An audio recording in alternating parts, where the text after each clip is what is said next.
Welcome back to Illustrating Personality in Character Design.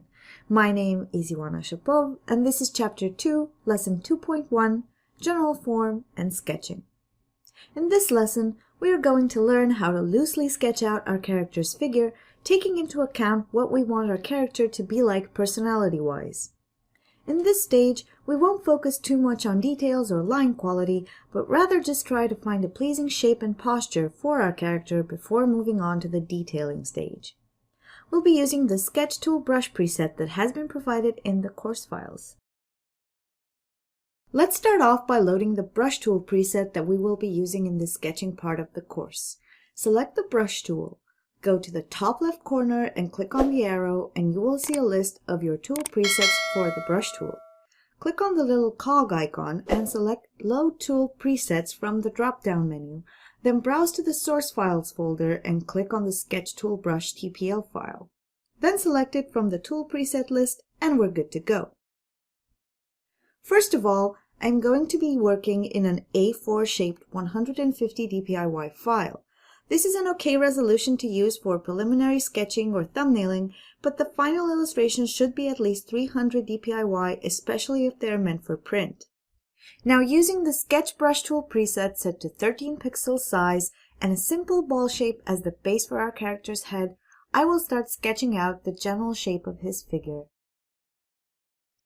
Since this character is supposed to be cute and friendly, perhaps even a little goofy, we're going to want to use curvy, rounded shapes, as these are almost universally perceived as childish, soft, and cute.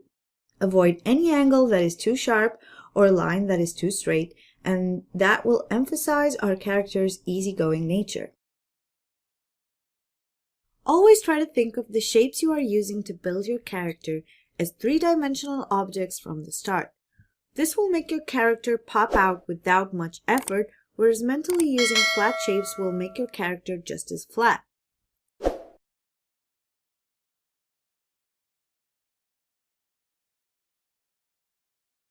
Notice that while I'm sketching, my lines are loose and relaxed. I'm trying to find the overall shapes and not focusing too much on the quality of the line work.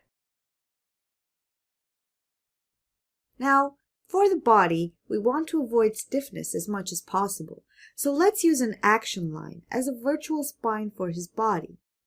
After I find the line that I want, I draw the body as a bean shape around the action line, keeping in mind that it is a 3D object and not just a flat shape. To emphasize this, after you're happy with the overall shape, try to find the front-facing midline of the body and draw it accordingly. This will definitely help you see the volume of your character's body. Next come the hips and the legs. Try to imagine where the hips would be placed in our character's body and sketch them in so that you can have a guide for drawing his legs. Let's give him short, stubby legs for extra cuteness and roughly sketch out the position of his feet. We don't need to get into too much detail at this point. The idea is to capture our character's pose while not worrying about details such as footwear that will be added on top of this figure drawing. The shoulders and arms work much in the same way as the hips and legs. Find the shoulder line and try to dot down a visual guide for where your shoulders are. Characters look their best while doing something and not just standing around, so let's draw one of his arms up holding a cutlass. Keep in mind that while his legs are short and stubby, and thus his knees are not that obvious, the arms require 3 joints to look dynamic: the shoulder, the elbow, and the wrist. Much like in traditional figure drawing, to render movement in a character, the action lines should never be straight, especially in the arms. Try to find the curve of your action and adapt it to the jointed structure of the arm. After drawing the action lines and marking the joints for the elbow and wrist, start adding volume around these guides.